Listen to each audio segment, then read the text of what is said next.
storm. That's Tropical Storm Lala. It is churning towards Hawaii, and it could be a destructive Category 1 hurricane. But I think we measure storms by their wind speed. That's not how this one's going to be remembered. Whether it's a low-end hurricane or a top-end tropical storm, it's truly the amount of water it's going to bring to the Hawaiian Islands. I'm meaning rain.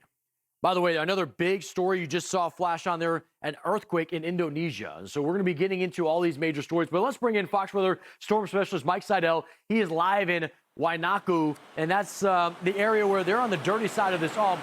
Mike, we just got the newest update that came in at the top of the hour. It looks like the wind speeds did increase to 65, but I want to ask you where you stand. You've been there for hours now. Any notable changes, any difference that you're feeling there or seeing there with the surf?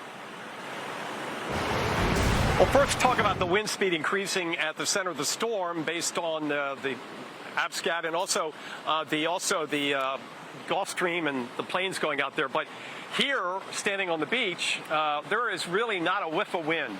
I mean, you can look at the banyan trees, hardly any movement in the trees right now. And that's the way it's been all day. We had a couple of showers that had some gusts maybe to 15 or 20, but boy, really no discernible change in the wind. We are also talking about the surf, and it has increased a little bit. I'm thinking peak 5-footers. Surfers are out there. We have about a dozen surfers out there. And they've been trying to catch some waves, staying up maybe about 20, 25 seconds. The sets aren't the cleanest. We don't have really a nice offshore wind. It's not really a wash tub, full wash tub like we would see with a full-blown tropical system because it is still over 300 miles away from here in Hilo. Rainfall is going to be a big story.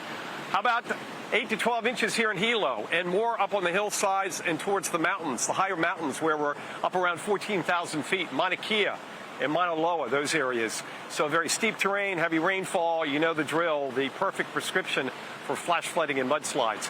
Meanwhile, I did talk to some surfers earlier, and I talked to some yesterday, and they said some will actually be out behind me in this surf tomorrow.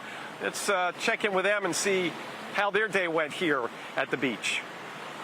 The waves are starting to build in, start to taste the storm a little bit.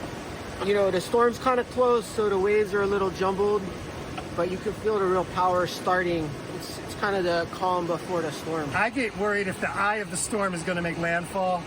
Right now, it's like going to be south. I got a generator and like a 5-gallon of gasoline. I can run my generator.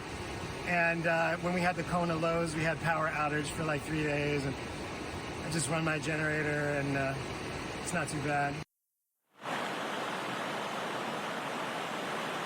Good idea to have a generator with this system because there is going to be power outages, and we're talking about primarily outside of town where you have a lot of trees and those zebia trees, which are very frail and susceptible to wind damage like we saw in 2014 and 2016.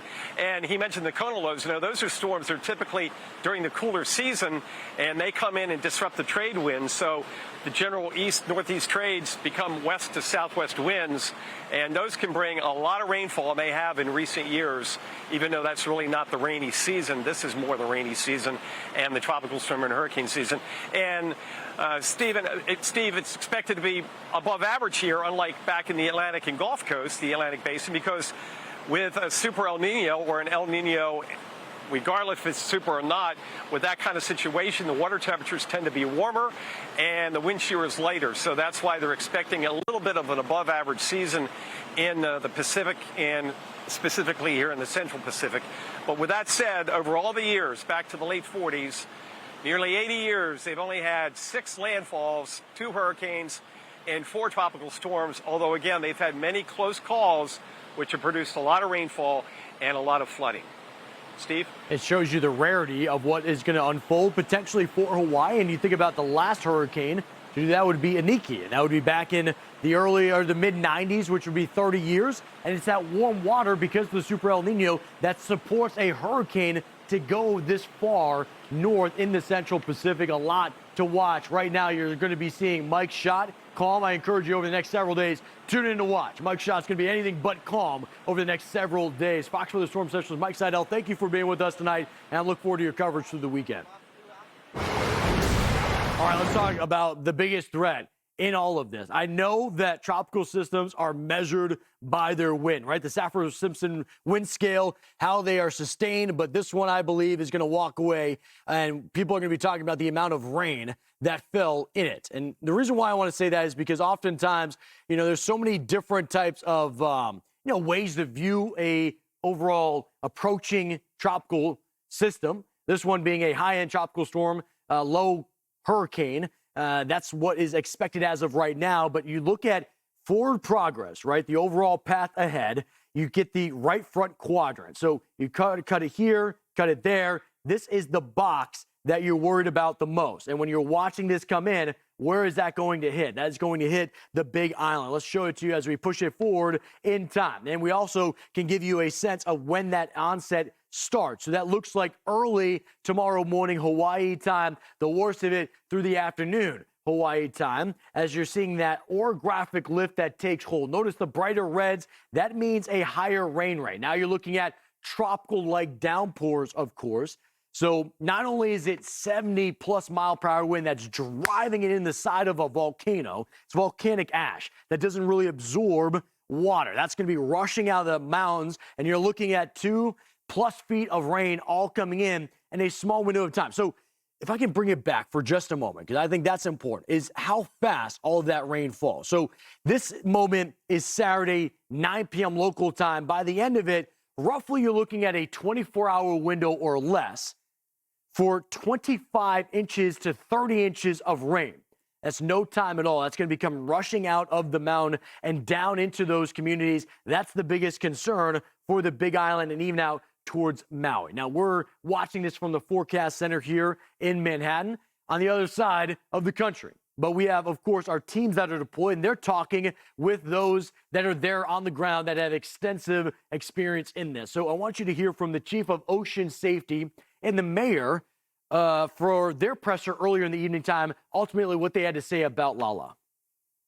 The one thing ocean safety typically sees when we have these type of storm events is that we get surf impacts well ahead of any kind of weather impact. We are expecting an increase in surf starting tomorrow as the storm comes south of us and then passes the island. The surf will come up very quickly. We're going to see ocean conditions and currents, waves change very quickly and unexpectedly. So our message today is just a word of caution. We want people to be prepared, be respectful, and just know that conditions can change at any time. I can tell you right now, we're prepared. I want to promise the men and women of this island, the people of this island, that we are prepared and that you can count on us to do everything we can. But we cannot do it all by ourselves. We are not immune from horrible event happening, and we need to be mindful of that. So we're asking all the people in this community, help us help you. Be prepared. We're looking at this being perhaps just a 2-day event. This storm, unlike the Kona Low, which came and sat on us, is moving quickly. We can't control the storm, but we can control how we prepared. And I can promise you, we've prepared very thoroughly this week across all sectors. And so let's talk more about that rain, which is going to be coming in quick. It's not going to be sitting around like the mayor had talked about with the Kona Low. And see, anywhere that's in purple, that's where you're expecting that 2+ feet of rain coming in. And it's over a large area. And so that's actually the biggest concern for the Big Island. Then you get out towards Maui, and yeah, they have spots that could get 1.5 to 2 feet of rain there. And you get up towards the capital. So we have Katie Burnett in Honolulu, and they expect not only significant rain, and you get 3 to 5, maybe a half foot of rain up on the northern side, but also stiff wind, and a lot of people fly in and out of Honolulu. And so that will be a concern if you are traveling. Ultimately, something that we'll be watching as we extend our coverage over the weekend.